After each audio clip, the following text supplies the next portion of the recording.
Imagine living next door to a man who seemed quiet, harmless, maybe even shy.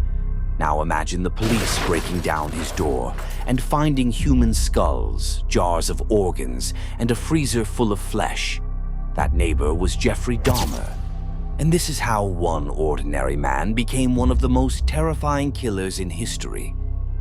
Jeffrey Dahmer was born in 1960 in Milwaukee, Wisconsin. His childhood looked normal from the outside, but there were early warning signs. He collected animal bones, dissected carcasses, and showed a strange fascination with death.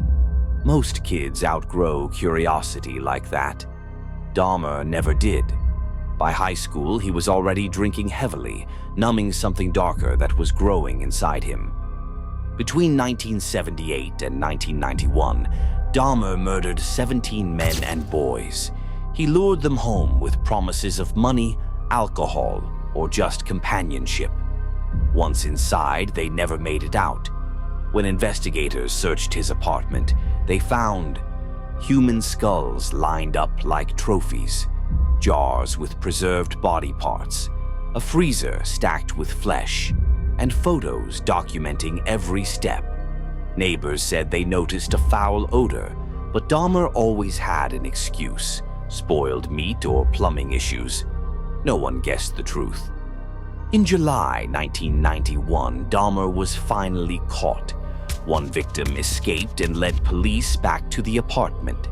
Inside, detectives uncovered what would become one of the most infamous crime scenes in U.S. history.